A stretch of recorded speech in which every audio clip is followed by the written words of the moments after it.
H11 minus H21 is it's called a generation because that's a number that will remain massless even.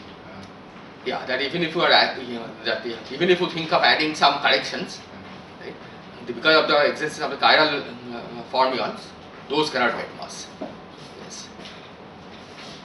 That whatever you do to this system, right, as long as the gauge symmetry is unbroken, suppose you have even after you break A6, right, suppose you have an SU3 times SU2 times C1 group which is unbroken, right, so you can classify the representation in terms of SU3 times SU2 times C1, right, and you will find that the number of multiplets of the quark kind minus the number of multiplets of the anti-quark kind is given by this number.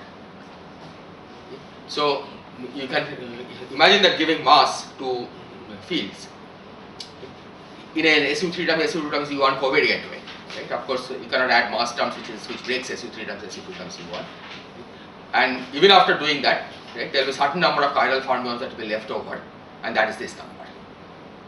Right? We have been thinking in terms of unbroken E6 symmetry. Right? If you really think of E6 as unbroken symmetry, then you just count directly the 27 minus 27 bars, okay? And you find that you can give mass to 27 and 27 bar together, okay? But not individually to 27 and 27 bar.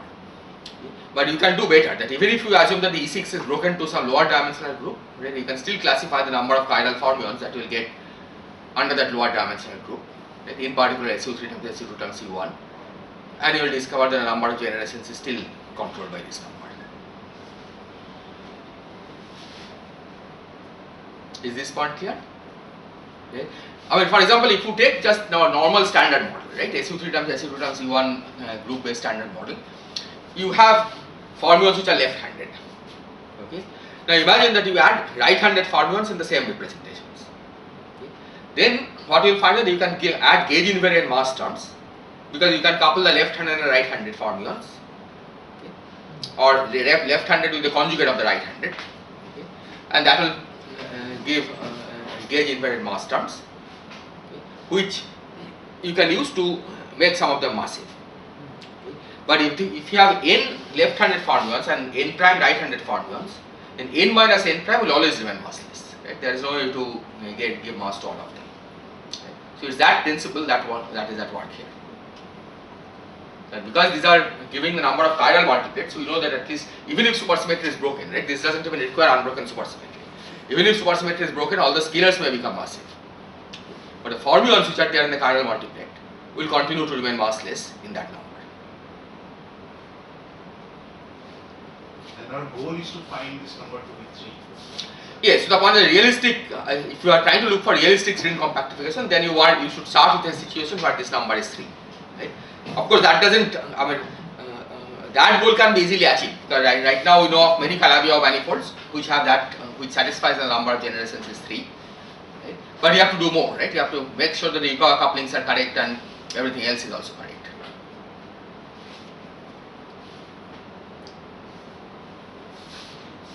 Any other questions? So then what about the other chiral fermions that we are getting besides these? I mean those. Yeah. So the point is, once you assume that the E6 is broken down to SU3 times SU2 times C1, okay, the other chiral fermions can pair up, because if you remember that when you go E6 representation, even you look at the SU5, right? You got a 5 bar plus 10. And then 5 plus 5 bar plus I think a couple of singlets, right? 1 plus 1. Yes. Okay.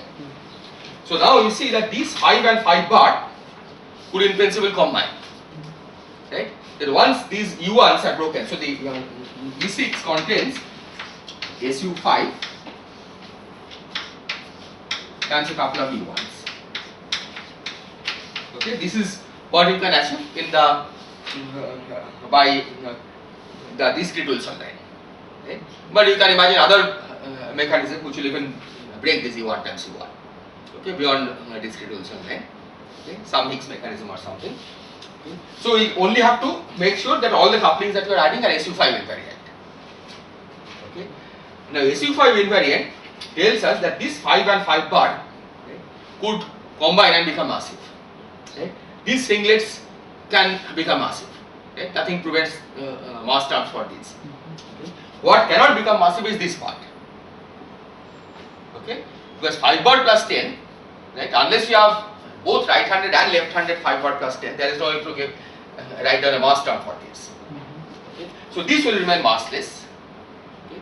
And now when you decompose in terms of SU3 times SU2 times U1, you still find that whatever representation it decouples to, okay, the charges are such that you cannot add a mass term, right, which is consistent with SU3 times SU2 times U1 gauge invariance. Just like you cannot add a mass term consistent with SU5 gauge invariance.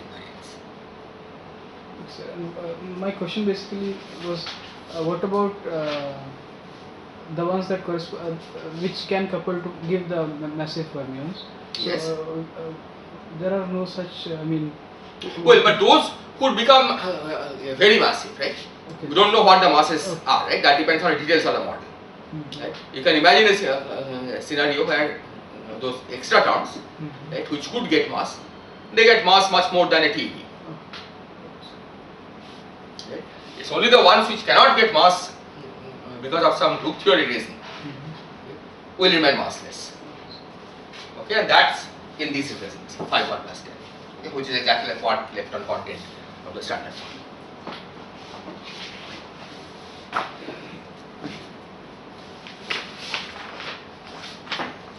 Is this okay?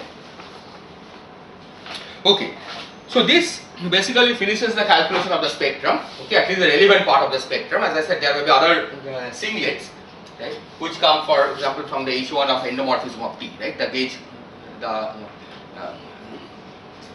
8, the adjoint part of the SU3 adjoint part of the gauge fields, okay, which you have not examined, but those are scalars from the from the E6 perspective, okay, so those are not particularly interesting. Okay. However, one would also like to know how to calculate the interactions between these fields. Right? Now we have got some massless fields. Okay. How to compute the interactions? Okay. In particular, okay, if we believe that the Higgs is coming from this 5 and 5 bar, okay, then the interaction of the Higgs with the standard quarks and leptons, okay, are all contained in the interaction of this 27, right, and 27 bar. Okay, so we have 27 and 27 bar, okay, and because we are saying that both quark lepton sector as well as the Higgs sector, okay, is in this 27, okay, there is plenty of room for that. Okay, this 5 and 5 bar could serve as the Higgs. Okay. It is important to calculate the Yukawa couplings involving these, okay, because that will give us the Yukawa couplings of the Higgs with the standard quarks and leptons. So you imagine that the SU5 has been broken down to the standard model.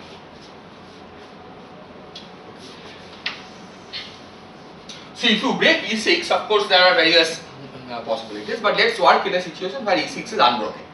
Okay, imagine that you calculate the Yukawa coupling in a situation where E6 is unbroken, okay, and then you break E6 at some stage, okay, which doesn't change the Yukawa couplings very much. Okay, so that in that situation we can try to calculate the Yukawa couplings directly in E6, okay, and there, as I said, then okay, so because you have supersymmetry, n equal to 1 supersymmetry, okay, any coupling that you have should be writable in the form of a superpotential. Okay, so we have chiral fields, we have chiral superfields in 27 and 27 bar representation. Okay. So the question is, what kind of superpotential can you write down? Okay, they have to be E6 singlets, okay, and we calculate Yukawa couplings, so we need cubic part of the superpotential. Right? If you have cubic superpotential, then when you expand in components, okay, it gives a scalar fermion coupling. Right? W of 5 when you expand, right? If you have a cubic term in the superpotential, it can give a scalar fermion coupling. Okay. But the same cubic superpotential will also give you a quartic scalar coupling. Okay. So the superpotential you could calculate either by looking at a quartic scalar coupling or by scalar fermion coupling. Okay. But it's easier to look at the scalar fermion coupling because that's cubic coupling, okay, instead of quartic coupling. So the kind of superpotentials that you can add here has to be E6 invariant, and there are two kinds of possibilities. One is 27 times 27 times 27. Okay, this contains a singlet, and 27 bar times 27 bar times 27 bar contains a singlet.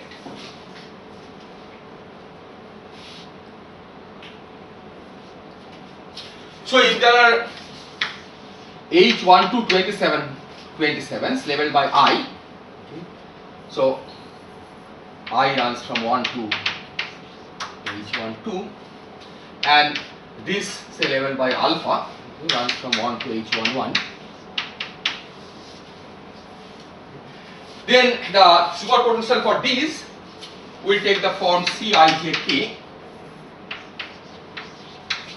phi I, phi j, phi k, and these will take say D alpha, beta, gamma, chi alpha, chi beta, gamma.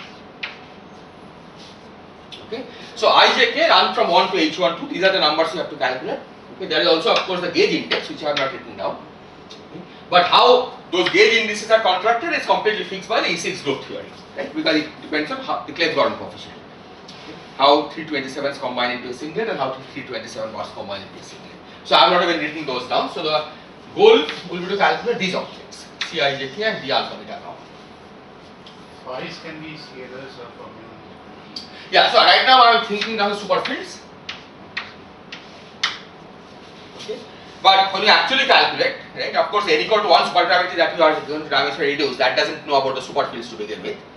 Okay. So we'll use the fact that this coupling induces a coupling between two fermions and one scalar. Okay. So you take n equal to 1 supergravity reduction, okay, pick two fermions in 27 representation, one scalar in 27 representation, and calculate the cubic coupling. Right. That's the way the calculation is done. Is this part clear? Okay, so let's discuss these first. Okay, I'll not give the complete details, but I'll just say how this is done. So this is the singlet of E6 in the representation of SU 3 cross SU 2 cross 4. No, this is really now I'm not even thinking of singlet of SU3 term, SU2 term, C1. I am assuming that E6 is unbroken, right? And this is the singlet of E6. Okay. So the idea is that if the superpotential is controlled by E6 invariance, right, and then later on E6 may be broken, okay, and then there are more possibilities. You can add more terms to the superpotential, okay, but those you are not taking into account. Okay. Assuming that whatever breaks E6, right, maybe breaks it in a certain way that doesn't affect the superpotential. For example, this kind of breaking, okay, we can certainly handle in this feature, okay, because this is just a portion of the original manifold. So these breakings are easy to handle.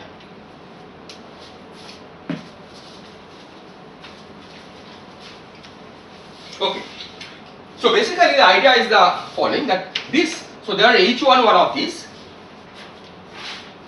okay, so a general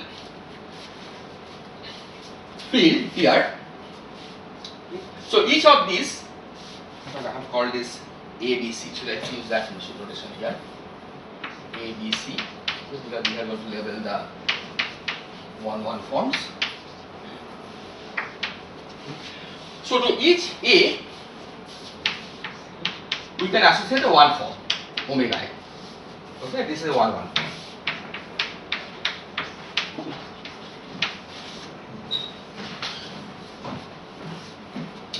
And we will take the basis of 1-1 forms to be fixed once and for all. Okay, then as you vary the complex structure, we will not change the 1-1 forms. Okay. For example, these 1-1 forms we could take to be dual to the 4 cycles, okay, integer 4 cycles of the Calabi-Yau. Okay, then because that's an isomorphism, so we fix it once and for all and we are not going to change it. Then the corresponding field, let me remind you how it occurred. So omega A, okay, is a 1-1 form corresponding to this. The wave function, the gauge field, okay, suppose the 10D gauge field,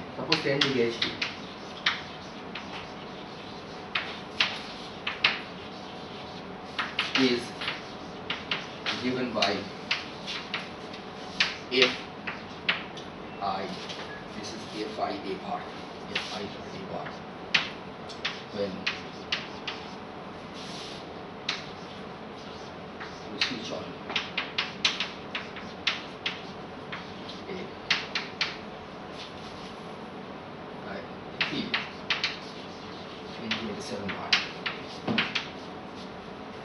Okay, because when you switch on a field in 27 bar, that means you are switching on gauge fields in 10 dimension, which are also for A5 bar, A bar. Okay, these were the ones which corresponded to 27 bar. The A bar is the 3 bar index of SU3, okay, that's accompanied by 27 bar of E6.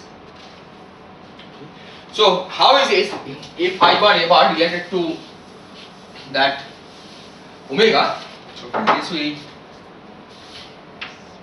note earlier, A5 bar, A bar, because first you use the fact that the gauge connection is identified with field connection to reinterpret A bar as a tangent space index, as the anti-halomorphic tangent space index, okay, of the Calabi-Yau.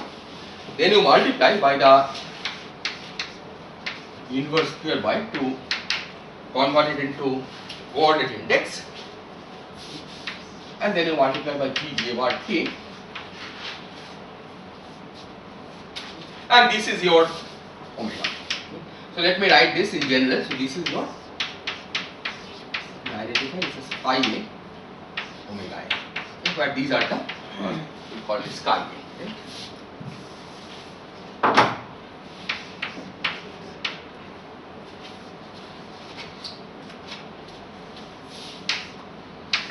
Okay.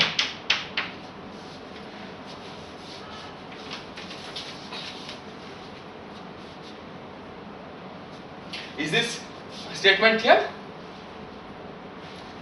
So let me repeat again. Suppose we are switching on scalar fields chi A, okay, in this 4-dimensional language. Okay, we switch on vacuum expectation value of the scalar fields chi A. Now these vacuum expectation values get translated to some gauge field configuration in 10 dimensions. Okay? Because after all fields are coming from 10-dimensional fields. Okay? So what gauge field configuration in 10 dimension it is? Okay? That's we are calling A5 bar A bar. So this is the I bar A bar component of the gauge field. Okay? And the relationship is given by this. Okay? A I bar A bar is given by times this is given by this. Okay? So this you can invert, right? A I bar A bar. So this means that A I bar A bar can be expressed as in terms of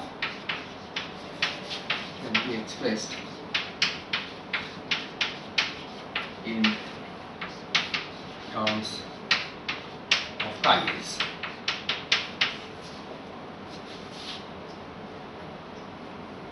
Is this clear? These are now scalars. Because these are all invertible matrices, right?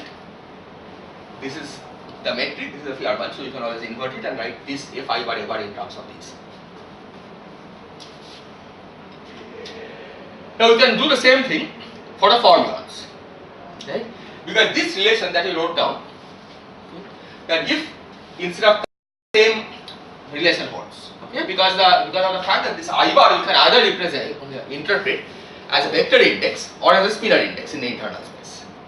Okay, all that will happen is that this will be accompanied by some extra 4-dimensional spinor index, either in left or right moving representation, and similarly this will also have carry another 4-dimensional spinor index. Okay, but I bar, as far as the internal space is concerned, I bar stands both for the spinor index as well as the vector index. So, if you want the fermionic partner, So is that an equality? Sorry, which one? not constant. This one. Huh? Yeah. You wrote in A I bar Yeah. A bar later. Yeah, so this is A I bar A bar. So I can just replace F by A I bar A bar. So the point is that if you want to know what gauge field you are switching on when you are switching on the scalar chi A, it's this relation. Okay?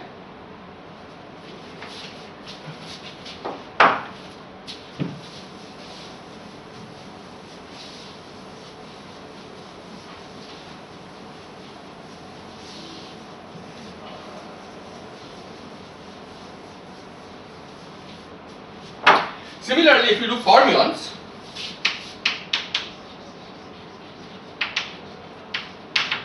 let's suppose the 10-dimensional fermions are denoted by lambda and the 4-dimensional fermions by chi AF, then we have the relation that lambda I bar A bar, this also now carries a spinor index alpha. The rest is the same, E A bar J bar K is sum over A. Now I'll call this chi F. Chi F alpha.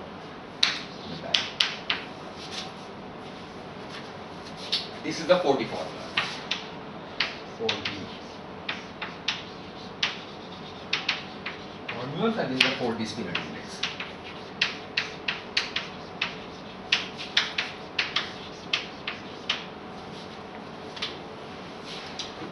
Here I bar and alpha together stand for a 10D spinner index. Okay. So this then also can be inverted, right? This can be inverted to find out lambda A bar I bar alpha in terms of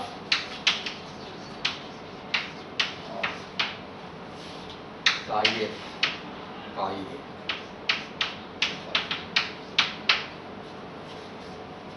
times omega A. Well, omega is fixed. Okay, so let me put it in there, but omega is a fixed number for using the lambda.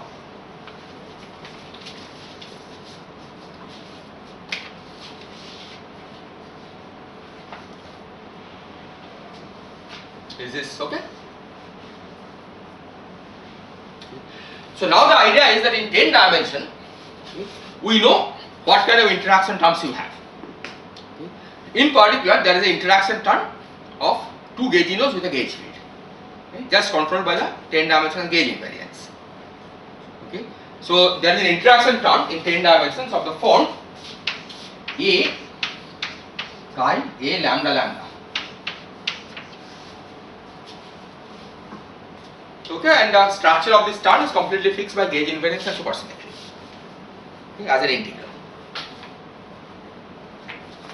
So you substitute the expression for A that you get in terms of chi's and the expression for lambdas that you get in terms of chi f's, and carry out the integral over the internal manifold. So what will be left with is an interaction term which will have a 4-dimensional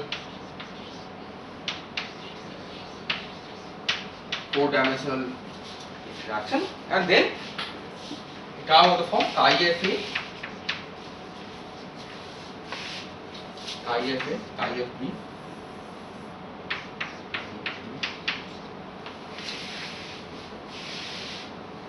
and chi C. Okay, this is scalar. These are formulas.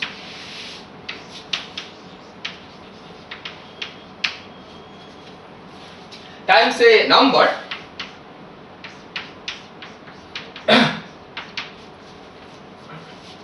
this number is obtained by integrating these products of omegas in the internal space.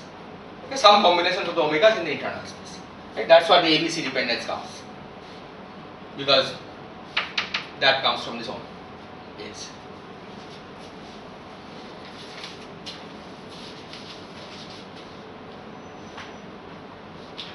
So now the idea is that once you have gotten this interaction, this is a scalar formula interaction in 4 dimensions, we can now ask what term in the superpotential will give this interaction.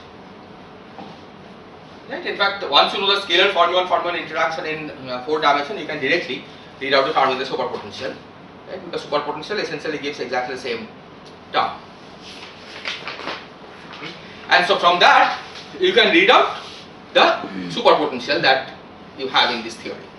Okay, this is a superpotential that couples these came from 27 bars, so that couples gives a coupling between 27 bar and 27 bar.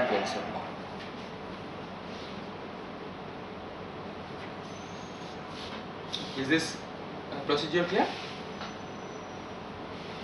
So this form of the coupling Yes. is suggested from the 10-dimensional line. Yes. So the point is this coupling we know. This is 10 dimensional. In the 10 dimension there is a coupling like this, right? This 10 dimensional supergravity. Right? Gauge fields coupling to gauginos, right? Because gauginos are charged under gauge fields, they are in the adjoint representation. So there is an adjoint FABC coupling which you can write down. Now the idea is that you express A in terms of the 4-dimensional massless fields. This way, this is not of course the most general deformation of A. Right? This only corresponds to how the 10-dimensional gauge fields change when you are switching on the massless fields. Okay. Similarly, you read out the lambdas, right, which are 10-dimensional formulas, in terms of the 4-dimensional formulas. Right? How is lambda change when the 4-dimensional formulas are switched on? Then you substitute that in the 10-dimensional action. Evaluate this, and what you get gives you the interaction chart in 4 dimensions. Okay. If you didn't want to work with formulas, but suppose you wanted to work with only the gauge fields, right? You could do that, but for that you have to look at the quadratic coupling, right? In 10 dimensions, the gauge fields have a quadratic coupling from the mu whole square term, right? All in the internal direction, of course. So take that quadratic coupling, again integrate, and of course you will get a more complicated integral and a more complicated coupling, but supersymmetry guarantees that that has to come from the same superpotential. Okay? So you could read out the superpotential also from the quadratic coupling between the scalars. Okay, it's easier if you work with the gauge couplings.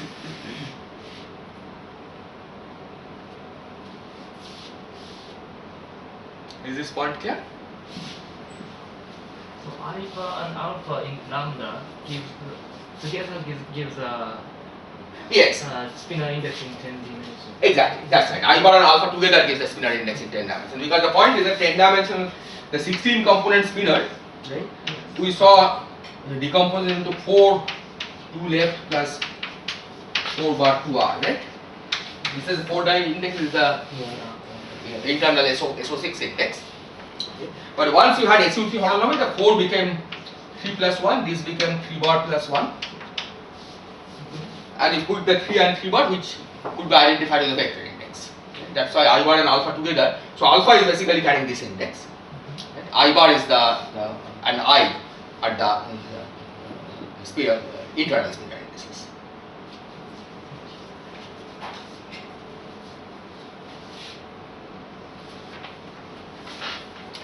So the net result of this is in fact quite simple.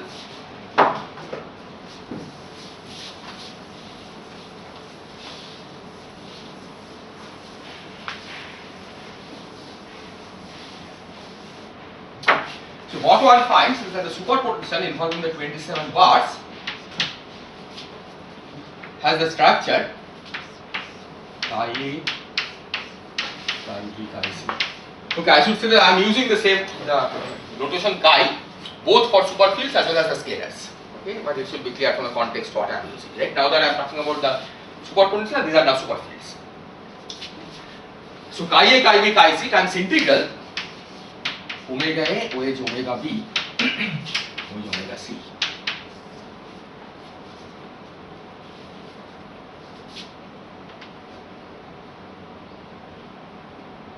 Okay, so these are all one-one forms. So this can be integrated on a Calabi law.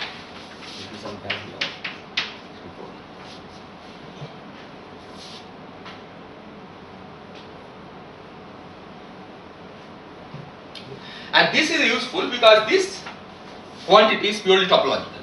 Right? This, for example, doesn't depend on the cohomology class of omega. Right? You can change omega by adding non-trivial trivial elements of the cohomology. Right? Because all of these are harmonic, it will integrate by parts to 0. Okay.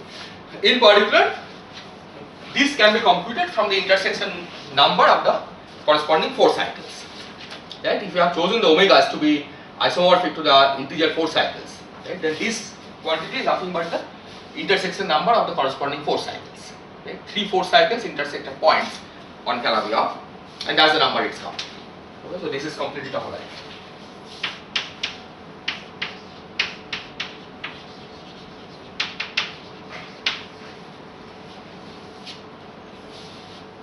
If I wanted to do this analysis for 5-4, For 5-4, yes. so then how do I decompose this superfields in terms of omega? Because there needs to be 4 omegas over there. Yes, so the point is there, as I said, it will be more complicated. Right? There will be 4 omegas, right? But using various identities, right, one has to show that this is actually the square of what you get here. But you can already see that the result will be complicated because you don't expect this directly, right? You expect square of this, right? And two of these integrals have to be carried out now. Right? So indeed, I mean, you can do this, right? You have to use various identities involving omegas, how to integrate over Calabi-Yau and so on, and you should be able to check that you get exactly the same superpotential at the end. Okay, but although the calculation itself is much more complicated.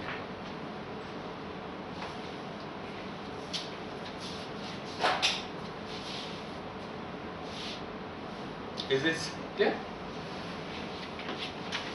Okay.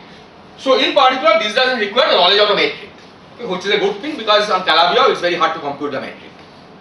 Right? So this quantity can be calculated just from the topology of the Calabi-Yau.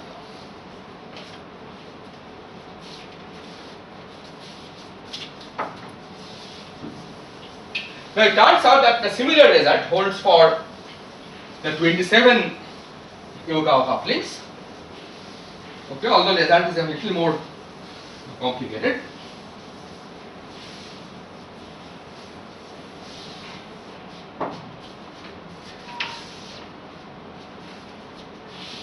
So same philosophy, same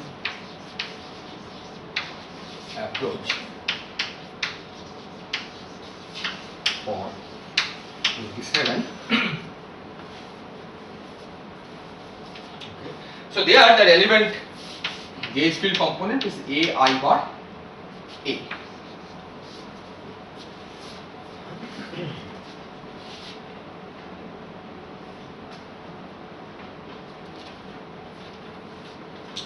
And this, for getting massless fields, we saw was an element of what we call H1 of T.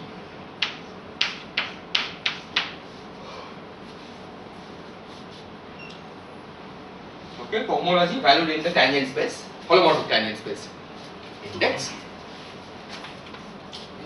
And it turns out that if you do, okay, and we related this to the 1-2 forms, okay, by writing this as AI, A, E, AJ, and omega J.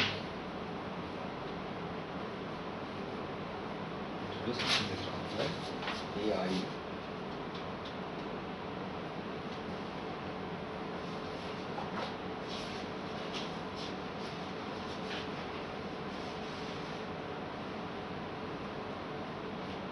Sorry, this was I bar. Because this is always I bar, right? If you are counting the cardinal.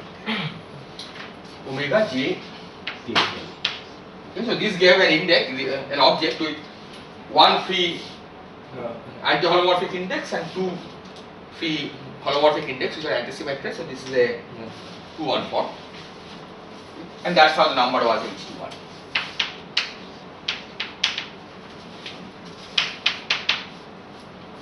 Okay, in any case, so let me write down the coupling that one gets.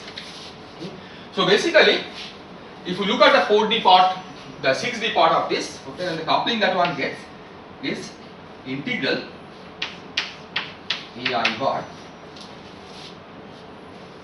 integral omega to h. Okay, let me define something. So define AA as the 1 form, or a 0-1 form, which is AI bar d y.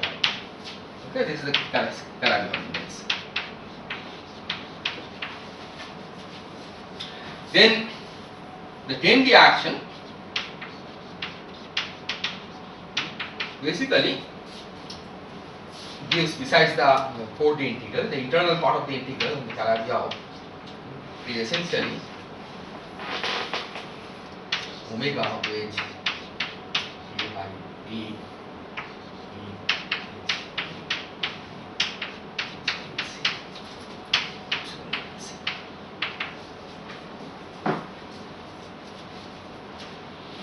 So omega is the 3-0 form, holomorphic 3-0 form on the Calabi-Yau, and these are directly the A's which are given here. Okay, these are the homology elements that you get from here.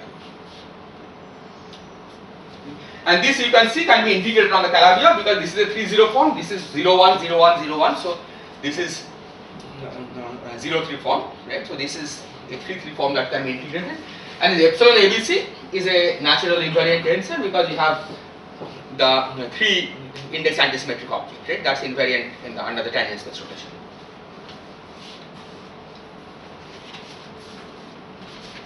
So this object, as you can see, also doesn't require the knowledge of the metric, right? Because it's given in terms of the wedge product. Okay, no lowering or raising of index is necessary. However, it depends on the choice of complex structure. Okay, because for example, this omega is a particular 3-0 form, right, which depends on the choice of complex structure. So the Yukawa couplings that we calculate involving the 27s, okay, are still topological. Okay, doesn't require detailed knowledge of the metric, okay, but you need the complex structure because it does depend on the complex structure of the Calabi-Yau.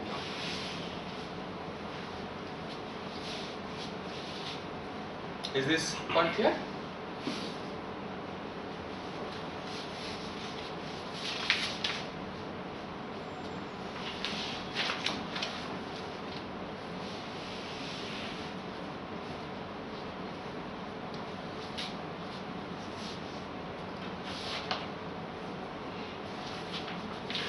So with this, one would think that in principle we can calculate the complete low energy physics of fields on a Calabi-Yau manifold, right? If you have compactified heterotic strings on a Calabi-Yau manifold, the low energy physics is completely known. Unfortunately, that is not the case. Okay, that even though the Yukawa couplings are known, the low energy physics is not completely known, and the reason for that is because these Yukawa couplings we have chosen a basis of fields in a very specific way. Okay, for example, let's take these. We have chosen the basis of fields to be in terms of these omegas, okay, which are now to really know the low energy physics, okay, we have to calculate the kinetic term in this basis. Right? There is no guarantee that once you have chosen this basis, the kinetic term for the scalars or given formulas that will get are canonically normalized. Okay. So what knows about the normalization of the kinetic term? That's the Kähler potential. Okay. So the Kähler potential is necessary to find out how the kinetic terms are normalized. Okay. Standard normalization, okay, for example, in n equal to 1, global n equal to 1 supersymmetric theories, one uses the standard normalization or the Kähler potential is just phi I bar phi I. Okay. If phi I is a superfield, right, you take the Kähler potential to be phi I bar phi I, okay, and that gives the standard normalization of all the scalars. Here, unfortunately, okay, when you use this basis and you try to calculate the Kähler potential, P, okay, so remember the Kähler potential is a function of all the superfields. Okay. We had earlier determined the Kähler potential as a function of the S and the complex structure and the Kähler moduli. Okay. So this involved, for example, there is a term as minus log imaginary S minus log of the volume of the Calabi-Yau P4. This is the Kähler potential for the Kähler moduli, and then minus log of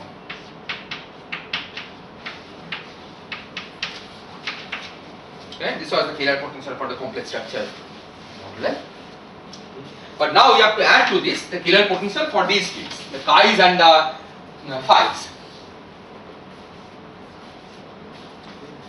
Those unfortunately take the form as sum minus F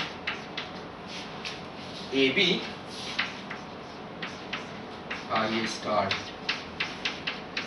IB minus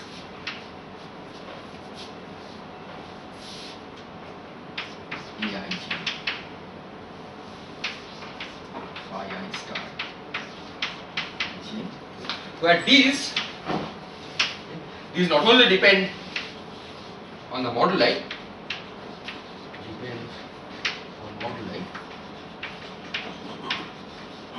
both of these, but what is worse is that when you try to compute this, you need explicit knowledge of the metric. Because these involve, for example, integrals like mod omega square integrated over the Calabi-Yau. Okay, that or omega A star omega B, mod omega A star omega B, or involves things like this. Okay, if you try to write in the form of integrals, these involve this f a b, for example, involves integrals like integral omega A with star omega B.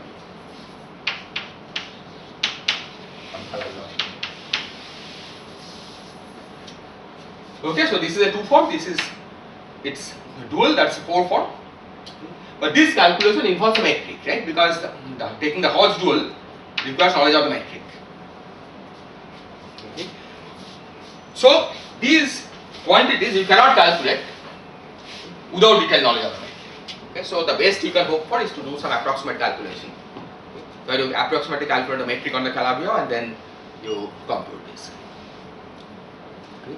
So because of this, even though the Yukawa couplings, okay, in a particular basis can be computed explicitly, okay, the full low energy physics, okay, is not so easy to determine because the kinetic term normalization is not fixed. Is this point clear? Okay, it's as if somebody has given you an n equal to 1 supersymmetric theory with the superpotential given completely, but hasn't told you what a killer potential is. Okay? So you don't know how to what a kinetic term normalization is. Then it doesn't. When you will still get relations, okay? Because normalization of the kinetic term is encoded in a matrix, right? Whereas the superpotential is encoded in a 3-component object, right? It has 3 index. Okay? So even though the low energy physics is not completely fixed, it's not that the calculations are totally useless, because once you know the spot potential, right, you have more information that you can use. That even after you have fixed the taking into account normalization ambiguity, you have some leftover information.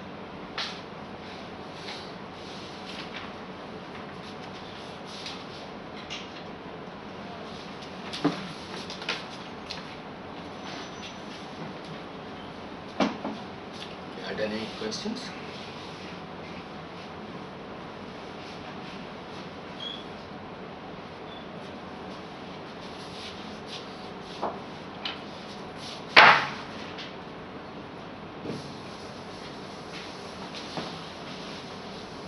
So, but if the metric were known, then this will be.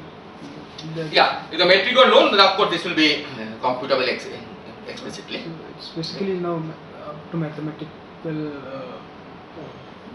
Yeah, development the of point is the- it's still computable, right? Okay. You have to do more work, right? You have to first find the metric by some means, Mhm. right? And there are standard techniques for trying to compute the approximate metric, right?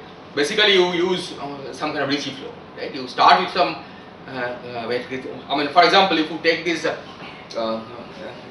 hypersurfaces in CPA, right? For example, quintic in CP4, right? You can start with some metric, right? Which is the metric on you have a metric on the on CP4, right? That is certainly known. So there is an induced metric on that surface. Right? It just happens that that induced metric is not the Ricci flat Ricci flat metric that you want.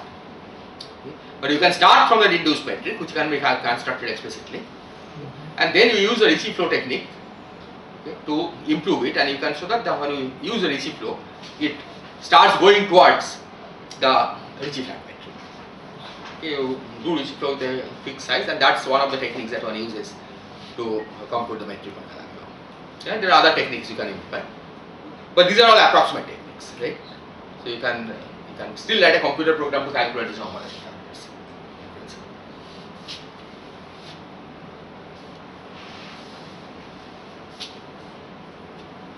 Any other questions?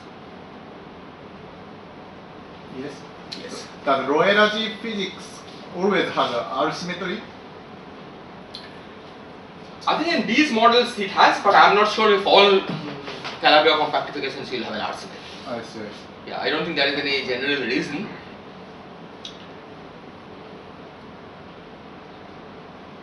Yeah, I don't know of a general reason why it has to have an R symmetry. So if the theory has a R symmetry, which information determine the R charge? of Calabi-Yau?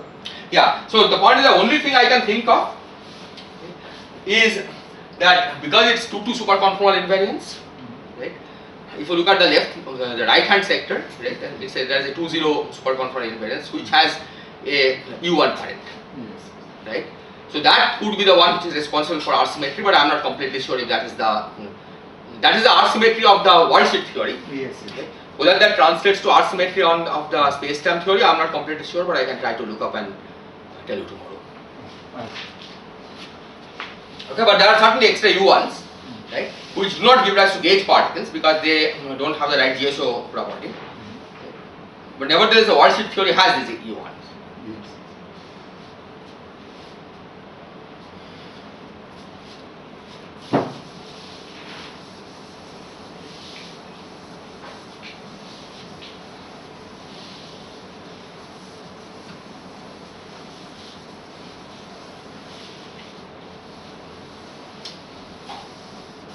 Any other questions?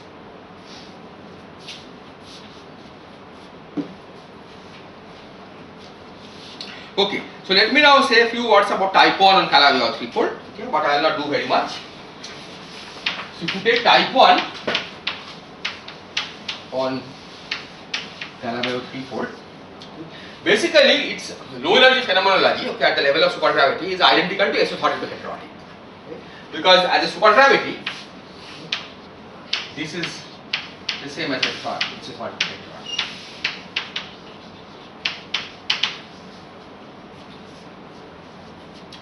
So at the level of supergravity, it's no different from SO32 heterotic on Calabi-Yau 3-4.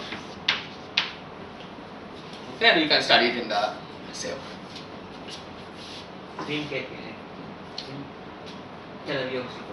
Yeah, exactly. So the point is, if you take a Calabi-Yau fixed Calabi-Yau 3-4, right, then if you compactify type 1 or SO32 at the level of supergravity, it makes no difference. Right? And in fact, we expect that at the level of string theory also it shouldn't make any difference, because as a string theory, these two theories are supposed to be the same.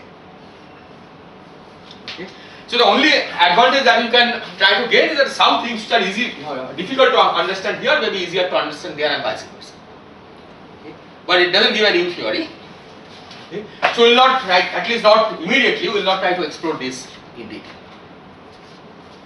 Okay? What we will do is we will go back to type 2, okay, and see what else we can do in type 2, okay, which of course to begin with looks worse because it has more supersymmetry, okay, but it seems to have more control.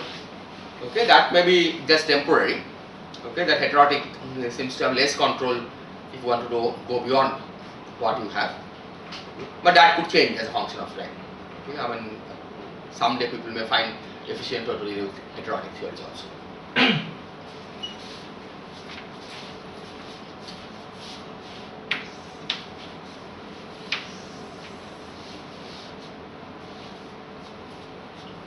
Okay, so we return to type 2.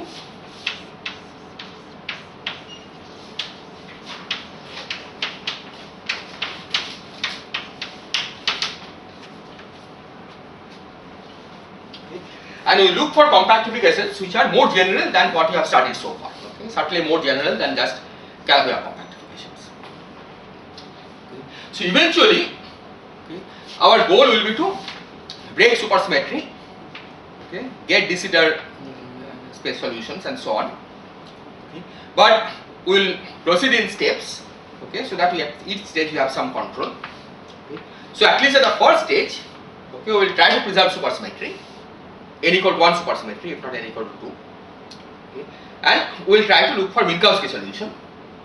Okay, because the idea is that the de Sitter may be a small correction to the Minkowski, right? So that seems to be a good starting point. Okay, at least look for Minkowski solutions and get de Sitter and keep supersymmetry unbroken. Okay. But what we will try to do beyond what can be achieved in heterotic, okay, or type 2 on Calabi-Yau that we have studied so far, is to try to fix the moduli, right? Because as we discussed, one of the problems in both type 2 on Calabi-Yau as well as heterotic on Calabi-Yau is that there are large number of scalars whose vacuum expression value is not fixed, right? For type 2 there are Kähler and complex structure moduli, but there are also scalars coming from the Ramon fields. Okay. In heterotic there are Ramon fields, but nevertheless there are scalar and complex structure moduli, and also the dilaton is not fixed. Right? The string coupling is undetermined. Okay. So this will be the first goal. Okay. To see how well we can fix the moduli, which basically means that we have to generate a potential, okay, whose minimum, okay, occurs at a specific value of the moduli.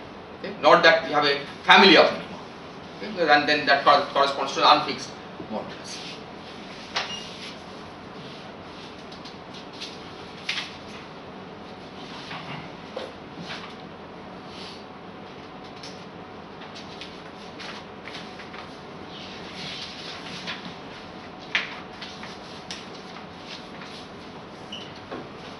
And as I said, what I am going to do in type 2, okay, in principle can be repeated for heterotic, okay, but we have less control there for reasons I will try to explain later on.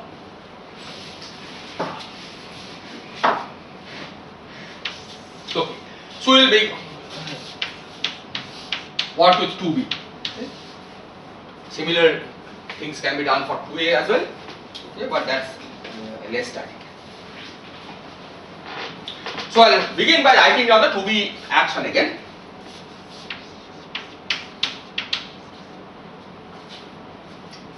So this is 1 over 2 kappa n square. Okay, this is determined in terms of the string coupling in principle.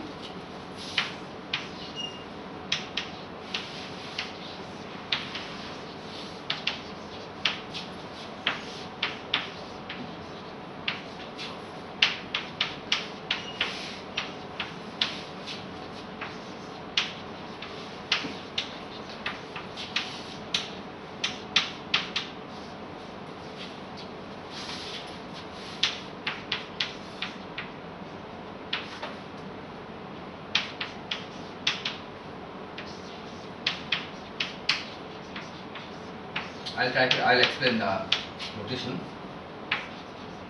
We did it earlier.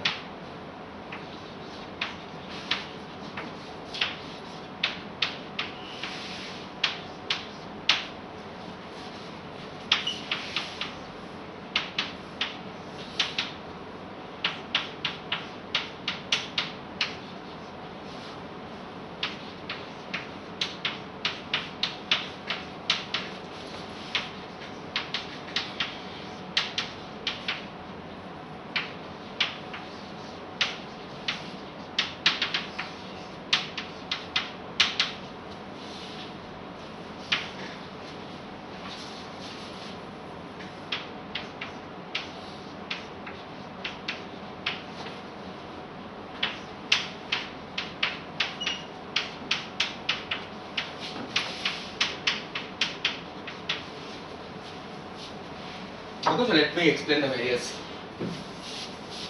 terms here.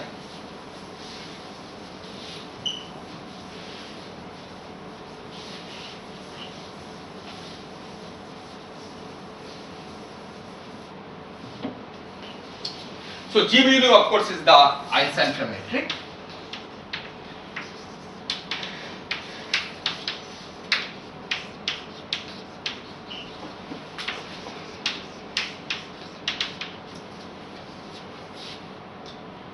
Tau is a complex scalar, tau 1 plus I tau 2. Tau 1 essentially is C naught up to normalization. This is a Ramon scalar. Tau 2 is e to the minus pi. Okay, pi is the dilaton.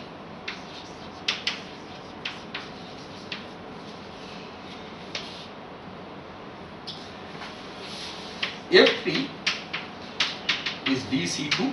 Okay, this is the Ramon 2 form. H3 is DB2. This is the NS2 form.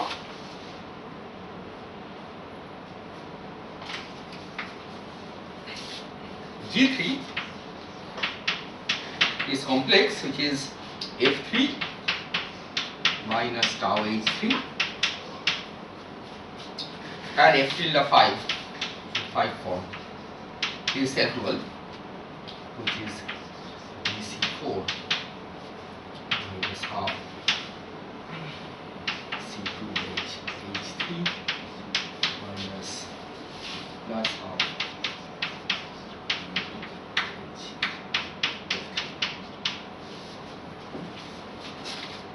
Okay, this is Raman 4 4.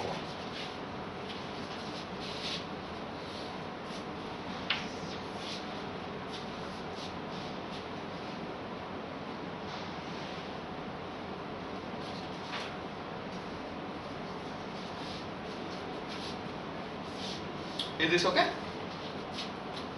Okay. So now we are going to look for solutions to this. Okay. But we look for solutions of a more general kind than what we had looked for earlier. So in particular, the metric that we will be looking for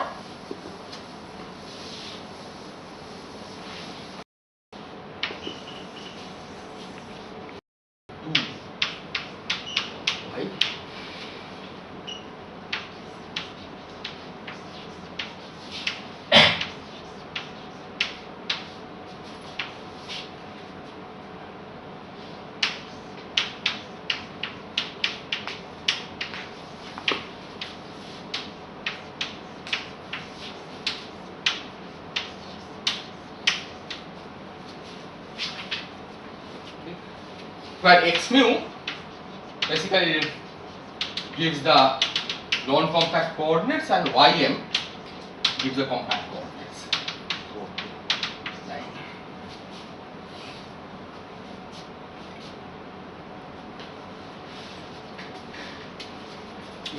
So what is the difference between the kind of metric that we are looking for earlier?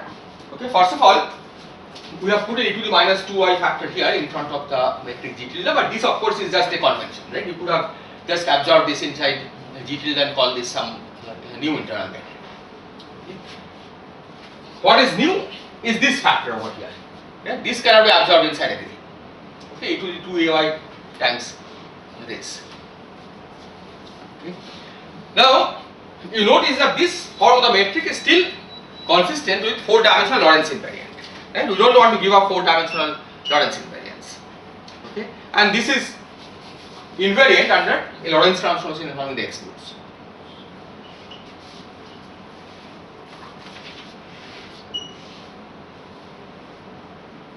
So this is new. So we are allowing for arbitrary function of y.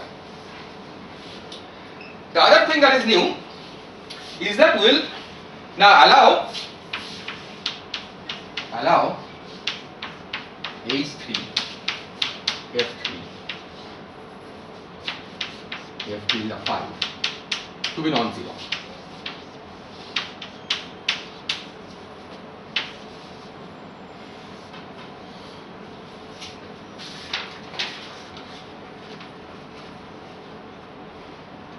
Okay, earlier we had considered Calabi-Yau diagram where only the metric was switched on, nothing else was switched on. Okay. Nevertheless, it's clear that if we want to maintain Lorentz invariance, we cannot switch on a flux of H3 along this 4-dimensional space, right? Because if you let components of H3 along a 4-dimension to be non-zero, it will break Lorentz invariance. So similarly for F3. So these have to be totally internal. So H3, only components of H3 that non-zero are all internal components. F3, M and P, these are also all internal components.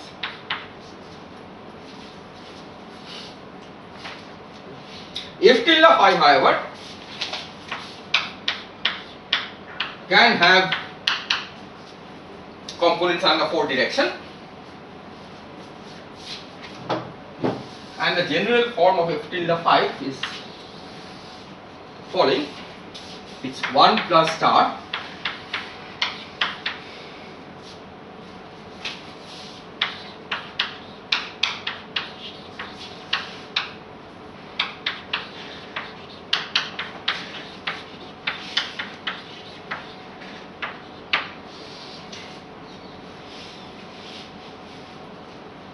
okay, so let's see what we have done here. So first of all, we use the fact that this is a Lorentz invariant combination. dx0 is dx1 is dx2 is dx3 is invariant Lorentz transformation, right? Because it changes by determinant of lambda. You have the Lorentz transformation matrix which you can take to be 1. Okay, it is for the connected part of the Lorentz group, it is equal to 1. Now, in a sense, it's clear that if we want to switch on F tilde phi, okay, there is no way that you can avoid terms like this, okay? Because F tilde phi is self-dual. bigger point? Yes, so I'll write. So this is a one form. This is a one form along the internal space.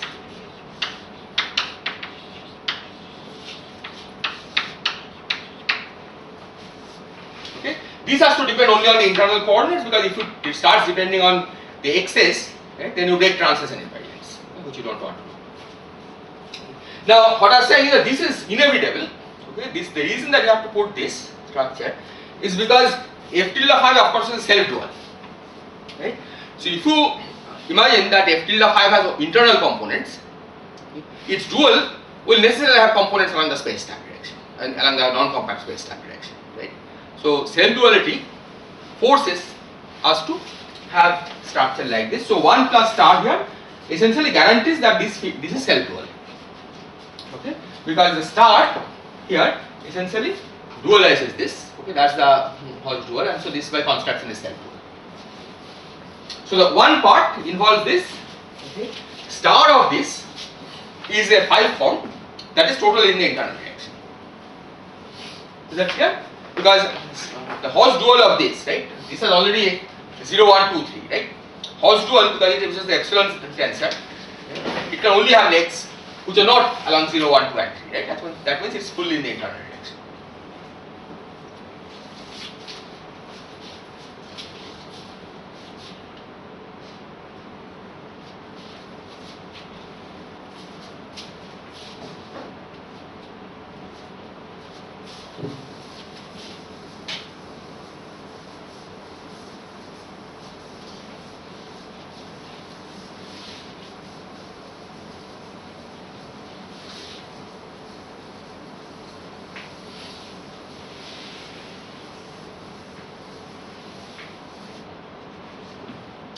Unfortunately, I erased the form of f tilde phi.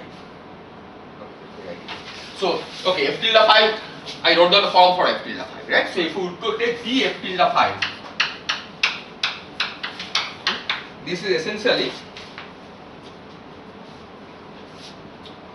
h3 over f3.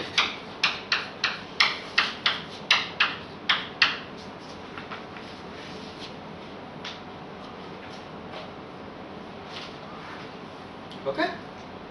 Just use the form of f tilde phi that I wrote down. The DC4 term goes away, and you get two terms minus half f3 over x3 and h3 over half h3 over x2, which combines to this. Now, because these have only internal components, it's clear that d f tilde phi must have only internal components. Right? It cannot have any component on the fourth direction. If on the other hand you calculate d f tilde phi from here, from this, d f tilde phi has a structure d sy over h dx not over dxy h dx2 over dx3 plus the other part is purely internal. Why the other part is purely internal? Because the star, once you take the star, you have purely internal components. Okay, a phi form in the internal direction. When you take d of that, okay, it has no dependence on x. Right? So that will also give a 6 form in the internal direction. But this one is problematic, right? Because this one tells us that d f tilde phi has a component on the 0, 1, 2, 3 direction. Is this clear? So that means that ds must vanish. Taking star and its Hodge dual and taking d, they commute? No, we are not assuming that they commute. So this gives you the one term is d of this, right? Without the star, right? That gives you ds times the rest. Because this is d of this is 0, right? Because you will give a ds times that. So that's what I have written here. This is the first term. Second term, you are first supposed to take a Hodge dual of this, right? That gives a phi form, but all components internal, right? And it only depends on the internal coordinates. Okay. So when you take the d of that, it gives a 6 form, but all in the internal direction, right? Okay. So that of course is perfectly allowed, okay, but this is not allowed. Okay, so this means that DS5 must vanish.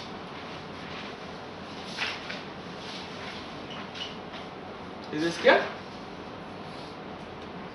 Okay.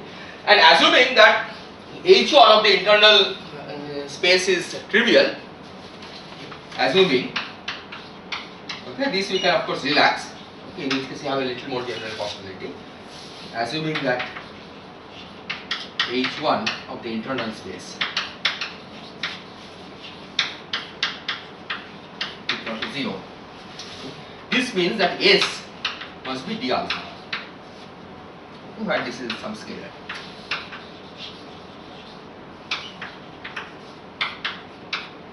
On internal space.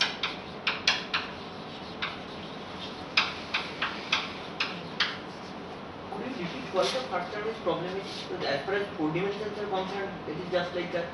No, this is 5, but df tilde 5 is this, Yes. right? These are all have only internal components, right? So df tilde 5 only have to have internal components, right? Otherwise it will not satisfy this equation.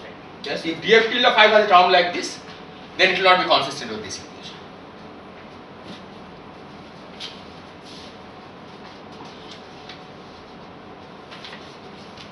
Okay, so this is about it. So what else can you say? Well, the only other thing we can say is that this field tau, okay, this is scalar. This can only depend on the internal coordinates, right? You don't want to break 4-dimensional translation invariance. So tau is a function of y only.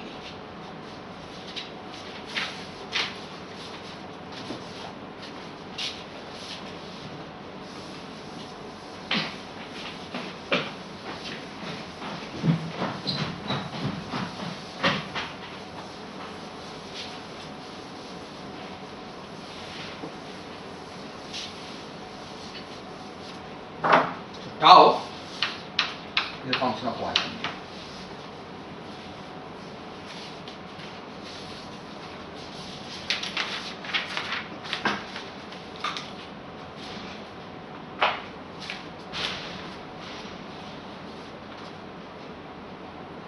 So the goal is that with this ansatz, we don't try to solve the equations of motion, okay, and see what we get. Okay. Eventually we will restrict, okay, to get supersymmetry and so on. But at this stage we can just proceed and try to see how far we can go with this. Can you repeat why tau is a function of y? Because if tau is a function of x, that will break the space-time Lorentz invariance, translation invariance, right?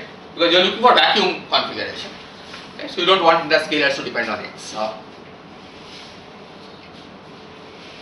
Just like we want these to be totally internal and have dependence only on y, right? It's the same here. Okay. Now, in fact, it turns out that this is still too restrictive. Okay, with this we cannot go very far.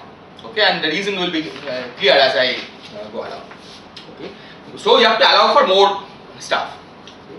And the more stuff that will allow, okay, is that we will not try to solve just supergravity equations of motion. Okay. We'll allow sources to be put in, okay, sources which are known to exist in type 2 string theory. Okay, so you are trying to go beyond supergravity by putting in additional sources. Is this clear? Okay, so let me explain what we mean by sources. So sources, we'll put in localized sources. The type 2 theory, type 2b particularly also has what we call delocalized sources, right? D9 branes, okay, which fill the whole of space-time, but that we know is effectively type 1, right? To put D9 brane in the background, right? That produces Ramon tadpoles, right? And you can only cancel it by Orient defolding, okay, by taking a omega projection. So that's basically taking us back to type 1 compactification. Okay, so let's not do that right now. So we'll only use localized sources. Okay. So localized sources will be 7 branes.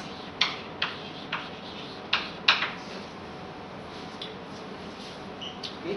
But we have to put the 7 branes in an appropriate way so as to not break Lorentz invariance along the 3 plus 1 dimensions, right? So you have to have 7 branes. All branes that you try to put, they have to be extended along x0 to x3 and wrapping a 4 cycle of it. M is the internal space.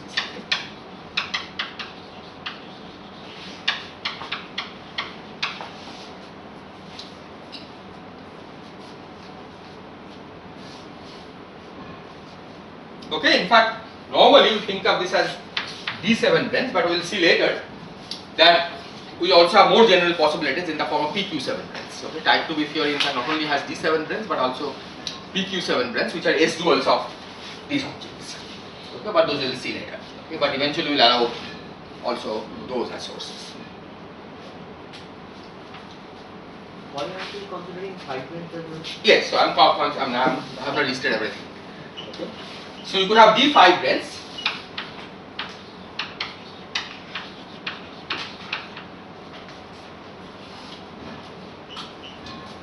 Extended along x0 to x3 and wrapping a 4 cycle. Okay. So again, both of these D7 and D5 would actually become PQ. Okay, PQ essentially is what you get by applying S duality transformation on these branes. Okay, because these branes by themselves are not S duality invariant. Okay. So instead of D5 brane, for example, you can have an NS5 brane, right, which carries the NS-NS3 form charge. Okay, instead of the RR3 form charge, and then you can have branes which are combinations of these, which carry both NS-NS and RR3 form charge. Right? Those will be the PQ5 branes. Similarly, there will be one can have PQ7 branes, which we will discuss later. But you can also have D3 branes extended along x0 to x3 and situated at a point. A point on it.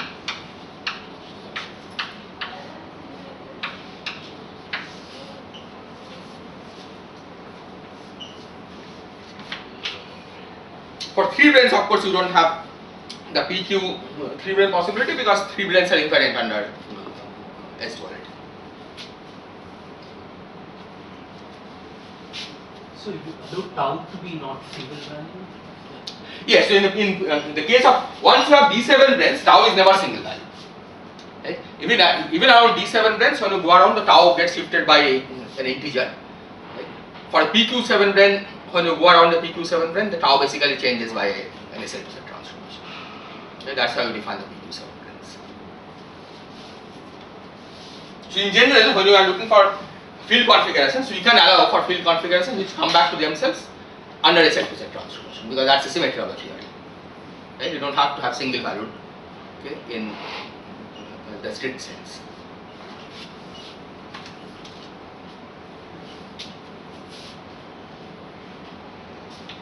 Okay, now before I describe the procedure, let's just note one thing, that most of what I have done so far, okay, could in fact be repeated if you had replaced the eta mu dx nu term by either an ADS metric or a de Sitter metric. Because the point is that both ADS and DS has isometries, right? It has exactly the same number of isometries as the Minkowski space, and all you have really used in restricting the kind of field configurations you have, okay, is by using the isometries of Minkowski space. Okay, instead of that, you have to use isometries of de Sitter or ADS. So, for example, the fact that tau is a function of y only, okay, can be inferred from the fact that if tau depended on the, okay, so even though we will be focusing on Minkowski, much of what I will be describing, okay, we will go through also for de Sitter and de Sitter. Sir, will we care about Lorentz invariance of the internal space? No, internal space, of course, we don't know want it to be Lorentz invariance, right? Because the Calabi-Yau, for example, don't have any isometry in the internal direction. Right? So there is no reason why you should expect why you should demand isometry in the internal direction, because that's not what you see in nature.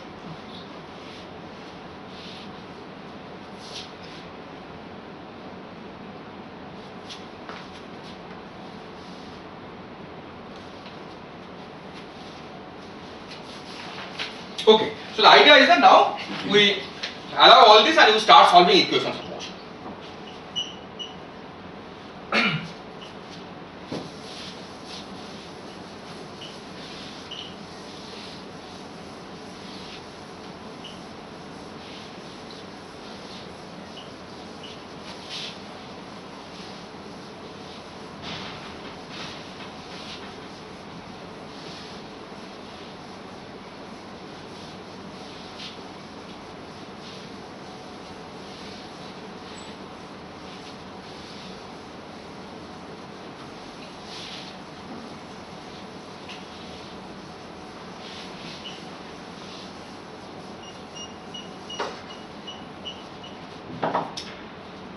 So the metric equation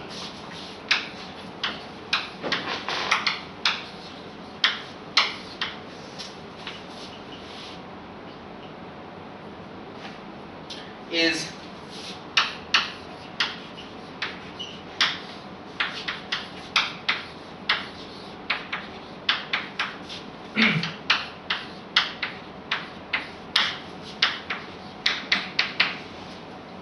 okay, I should just point out that this convention is opposite to, for example, what Weinberg uses. Right?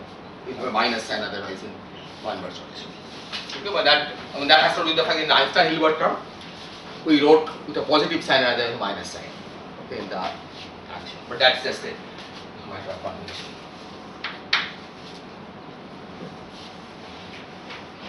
Okay, so Tmn is the stress tension. Okay. So Tmn you can calculate as minus 2 over square root of minus determinant G delta S prime. I'll explain what this is.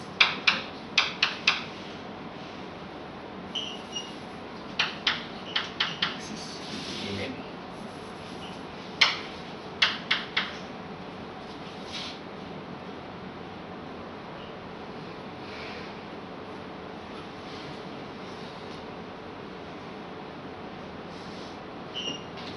Down.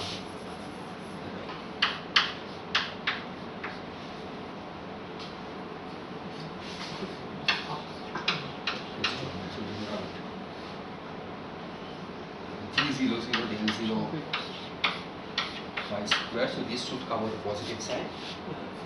If it is up, then it is plus. This is fine, right? If it's up, then it's fine. Then it's up, it should be plus. Then this should be plus. Yes. Or No, then there is a problem, right? Because see, we want, when you take the derivative with respect to G upper 0, 0, yeah, then it is minus, and then it is down. but then the T upper 0, 0 will be minus del 0 phi square, right? That we don't want that.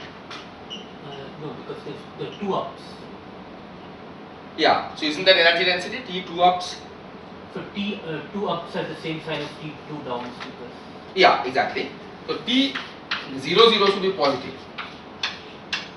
Right? This is the energy density. So if we write it this way, it looks like that. So T 0, 0, so T lower 0, 0 should also be positive, right?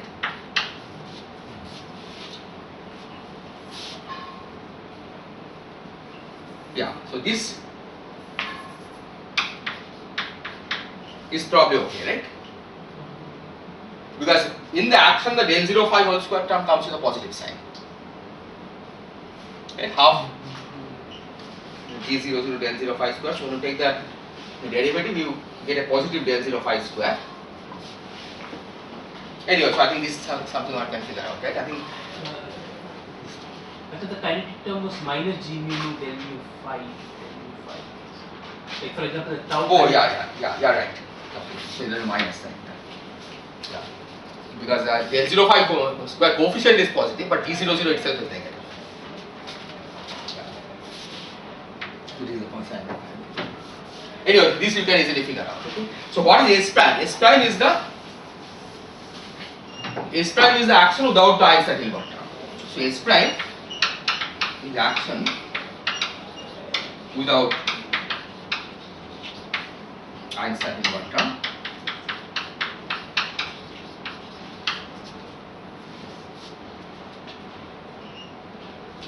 But this is not all.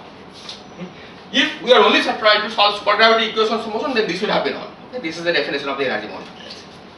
But now we have to add to this the energy momentum tensor that comes from localized sources. Okay, and we will see that it is in fact crucial to have localized sources to get anything non-trivial.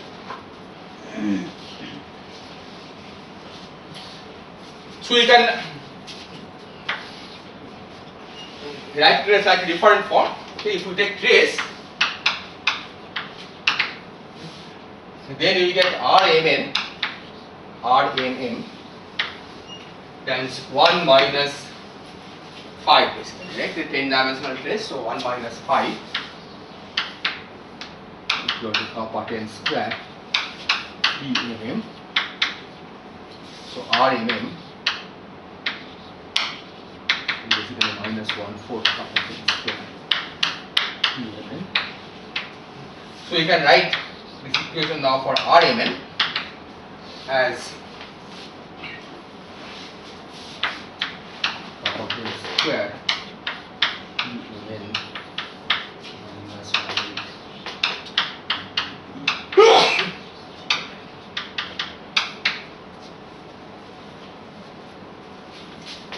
Okay, what I did was I substituted for the scalar, curvature scalar as minus 1/4 kappa 10 square TMM. Okay, and do the others.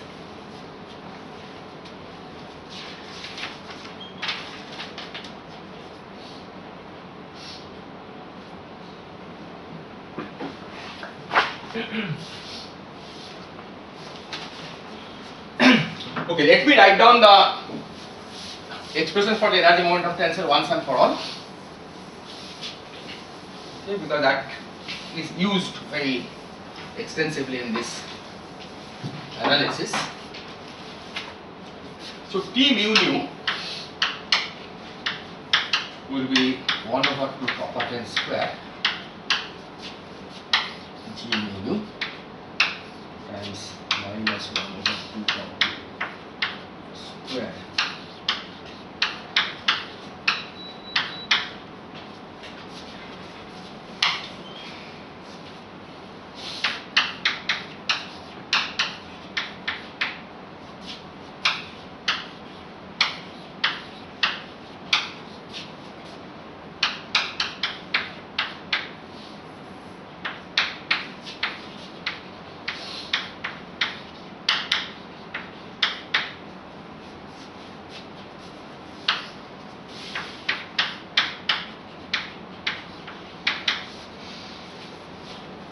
Okay, this you can easily calculate from the action and check. Okay, I should add that even though I wrote down that 6-dimensional metric, okay, by taking out a factor of e to the minus 2 outside, okay, the indices that are raised and lowered here are by the full 6-dimensional metric. Okay, not by the G tilde but by actually GMN.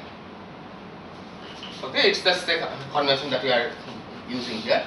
Okay, if you try to use G tilde, there will be extra factors of e to the minus 2a in this expressions. Okay, TMN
So this notation is basically anti-symmetrization.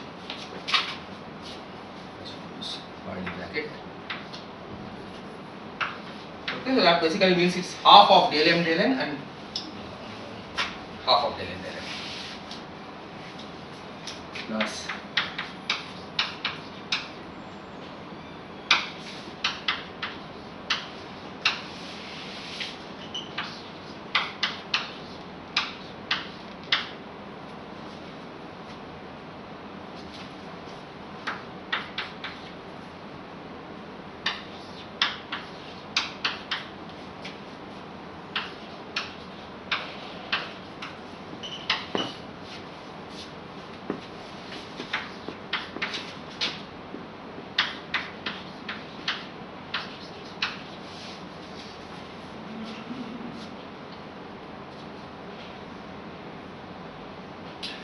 in this calculation of both this and this, the only slightly non-trivial part is the alpha dependent contribution, because alpha came from an f tilde phi.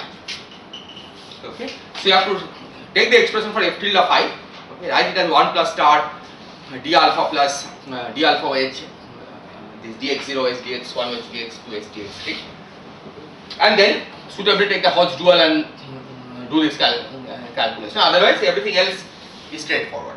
Okay, you can read out from the action without even doing any calculation. Remind alpha was what? Alpha was in the expression for f tilde phi, right? R and S, right? S so h 1 plus star, S so h dx0 h dx1 was dx2, and then S we wrote as d alpha. I think that's what he used, right?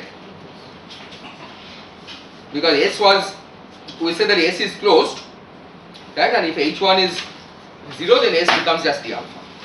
So that is alpha is that one, that object. Okay? This G mu nu and GMN. Yes. So G mu nu plus GMN is the entire metric, right? I mean, Yeah. so G it's mu nu not- and GMN together is a. So then how do these A's come into this? Oh, see the A's come only with alpha. Okay.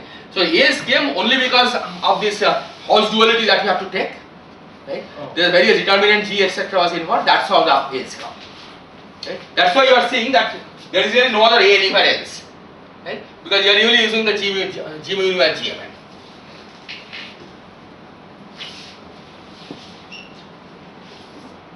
Is this okay?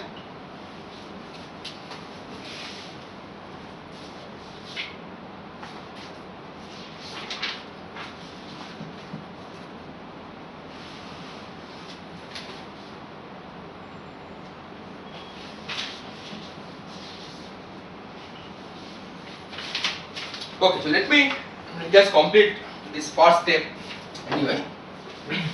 So now the idea is that you just have to substitute in these equations. Okay, this is only the gravitational part. Then you have to solve for all the other field equations also. Okay? But for this, you have two independent equations. One is R mu nu, one is R m n. Okay, the m mu part will automatically vanish by Lorentz invariance.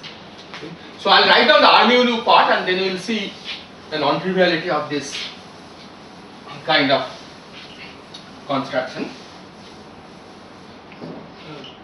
Yes. Usually, because of self-duality, we would have the usual Maxwell contribution. Yeah, so this is all included in that. That is, Yeah, exactly. Right. So this is the correct stress tensor that you have using the fact that it's a self-dual field strength. That you shouldn't count the contribution from the field as well as its dual, right? Which is normally what is included. Yeah.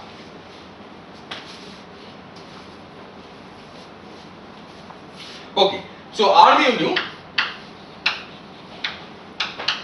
is kappa 10 square E mu nu minus 1/8 E mu nu. Okay, this is the mu nu component of the equation. It turns out that when you compute R mu nu for the kind of metric that I gave, this is given by minus eta mu nu to the 4a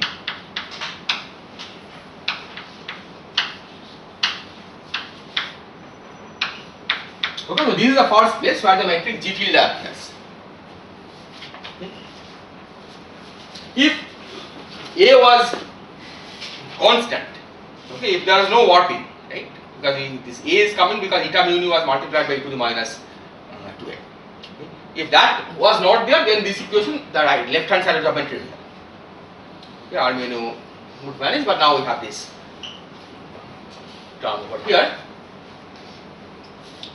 So this, the right hand side we have already written down. Okay, so once you put things together, what we will find is that this object is e to the minus 2A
something interesting, you have to do one more step.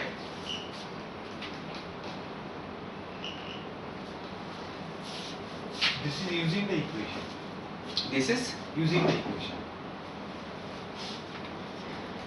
using Uh, yeah. So I'll send you. I calculate the R mu nu from here. I computed this, and this is what one gets. So if there is a if eta mu was not flat, then you get a Yeah, then you will get, besides this, there will be some additional things. Suppose it was de Sitter or anti-de Sitter, then even when A was constant, you would get some R mu nu that would appear on this. Right? So basically, you will get either a positive contribution or a negative contribution, constant contribution on this side. Otherwise, it remains unchanged. Okay, whatever I have given here.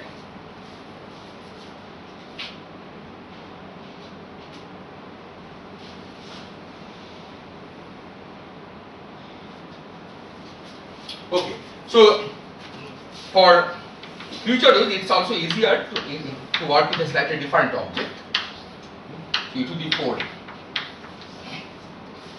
Okay, so this you can easily calculate what it is. So basically, the first derivative gives you del tilde m.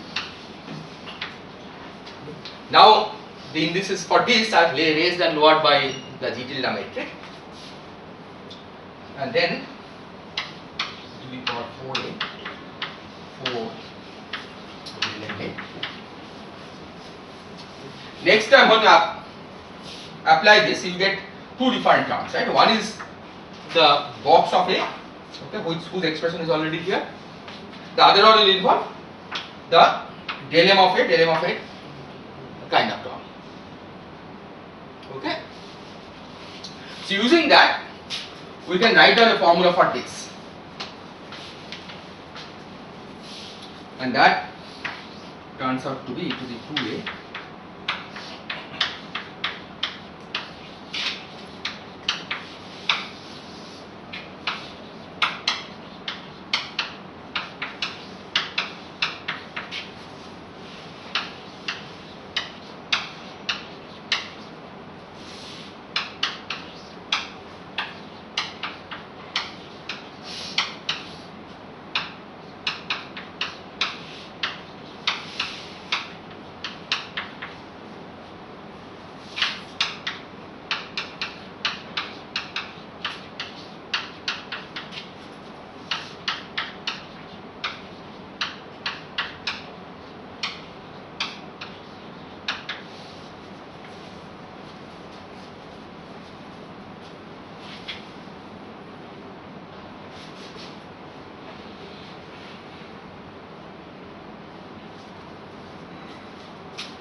Okay, so this is just a straightforward consequence of this.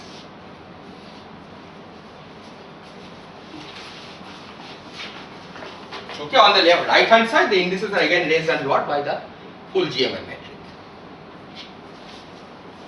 So that takes some e to the 2a factors inside.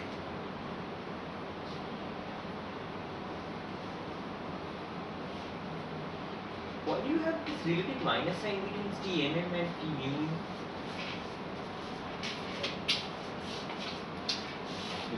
I think it's because of this, because here there is a T mu nu minus this, right? T mu nu was proportional to G mu nu basically, right? Okay, so once you put all of these together for the localized this thing. Well, the point is there is T mu nu localized, right? Okay, but T mu nu localized, we are using the fact that T mu nu localized must be Lorentz invariant. Okay, so that you can write as T mu nu times G mu nu. Okay, so T mu nu, so that information has gone. So T mu nu must be of the form A times theta mu nu. Okay, A times G mu nu. So T mu nu is 4A, right? Which basically means that A is 1/4 T rho rho. So you can write T mu nu as T rho rho times G mu nu. Right? So that will go in here. So that only depends on T rho rho. Okay. But this other part of T, this involves T rho rho as well as T mm. Right? So this comes with a 1/4, this comes with a 1/8. Right? That's the origin of the relative minus sign. This involves 1/4 T rho rho. Right? This is minus 1/8 of T mm, right? Which involves T rho rho plus T mm. Is that clear? Because you have a T mu nu that you are writing. So this gives you T mu nu as T rho rho 1/4 T rho rho times mu. Okay, substitute it here. Okay. So 1/4 T rho rho times G mu nu, whereas here T mm is T rho rho plus T mm. This, Why do you say T rho rho plus TMM? because this one is over the full 10 dimensional index, right? Capital M's are the full 10 dimensional index.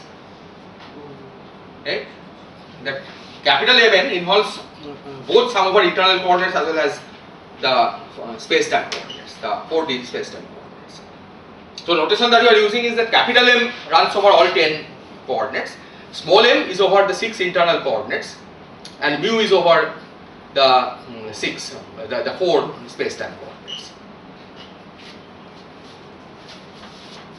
Okay, so now it's just one more step. Okay, so we have got this.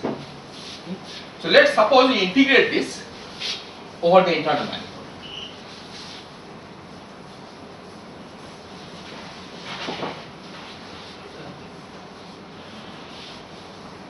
So somehow the axial dilaton does not contribute to this. Yeah, axial dilaton contribution has gone away from this particular structure. Exactly. Right. So we will discuss it at some point. So this is the F theory compactification. Right. F theory compactification allows the axial dilaton to vary on the internal space, okay. But nevertheless it doesn't affect the Minkowski nature of space time. Okay, this is the peculiarity of how it appears in the equation. Okay, so if we integrate square root of determinant G tilde, okay, now is G tilde del tilde square of e to the 4a, then this is 0 by integration by parts.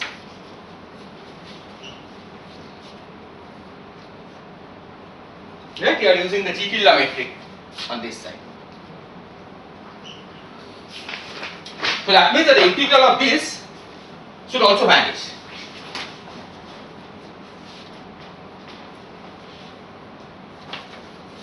Right, because this is an equation that has to be satisfied at every point, right? So the integral of this will also vanish.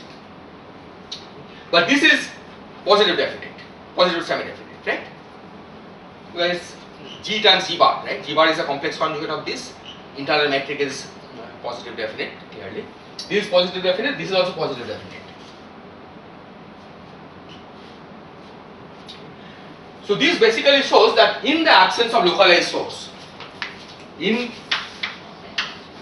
absence of localized source,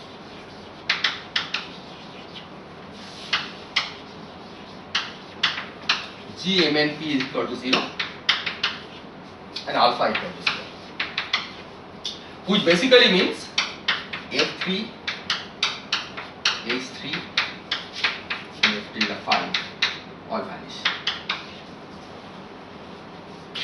Well, alpha equal to 0 or constant. Doesn't matter because F tilde phi involves D alpha.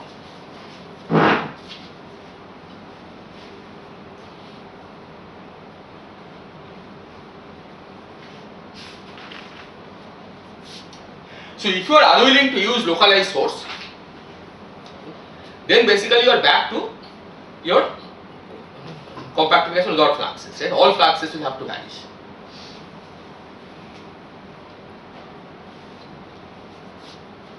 In fact, this with a little more work, okay, also gives us this no-go theorem, okay, that Maldasan and Nunes found, that suppose we are looking for a de Sitter solution instead of Minkowski, then there is a negative contribution on the right hand side. Okay, this is the analog of this equation. We have this plus there is a negative contribution From the cosmological. the 4-dimensional cosmological constant. Right? Suppose you are looking for a 4-dimensional de Sitter solution. Okay, there is a negative contribution on this side. Okay. So that basically shows that even in that with the fluxes set equal to 0, right, you need some localized sources to get a de Sitter solution. Okay. And in fact, I mean, with some more work, one can show that not only you need localized sources, you actually need negative energy density. So get de Sitter vacuum. It's impossible to get it as a solution to supergravity equations of motion unless you put in negative energy density, which of course we know exists in string theory because orientifold planes are precisely of the kind, okay, which gives us sources of negative energy density, okay, which we'll discuss later.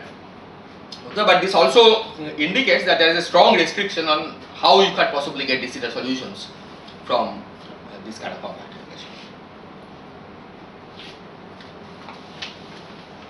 Okay, so tomorrow we'll continue with the other equations. And without these localized sources, this G, all the background fields has to be no fluxes. Exactly. So without these localized sources, there are no fluxes. You cannot take any flux. But we want to like give vacuum expectation value to the moduli, and that is also not possible. Yeah. So the body we introduce the fluxes, right? Hoping that they will generate a potential for the moduli which will fix them. Right? But what we see from here is that it's impossible to give any vacuum expectation value to these fluxes.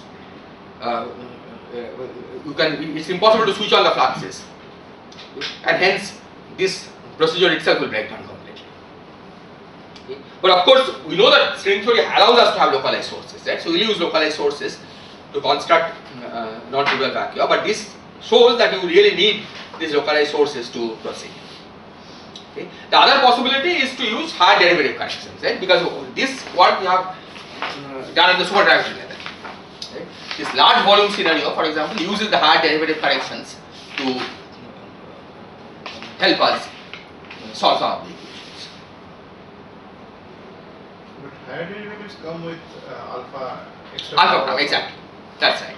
So that basically shows that if you want any control, right, the fluxes that you can switch on have to be small.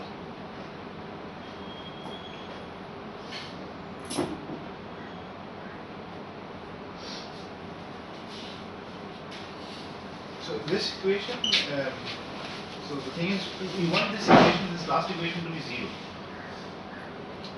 Yes, so the integral of this should be 0, exactly. Yeah. So then in the absence of all these fluxes, we'll get some TMM is equal to T mu. So Yes, the point is if we are switching on T's anyway, then there is no reason why you shouldn't switch on fluxes. In fact, I mean, you have to switch on fluxes in some sense because Suppose you are putting a brain, right? Then you know the brains not only produce gravitational field, but it also produces Raman fields, right? So it doesn't make sense to have localized sources without fluxes, right? Because then the equation of motion for the RR fields will not be satisfied. So once you are allowed to use localized source, right, you not only have to use the localized sources here, but also in the equations for the RR fields. So that's localized TM. Yeah, this is all localized, yes, exactly. So these are all localized. I should write it more prominently. Localized, yes. Right, the bulk part are all written explicitly. This is what you get from the action.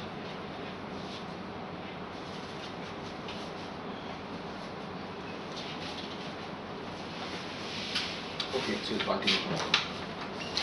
So there will be no class on Friday.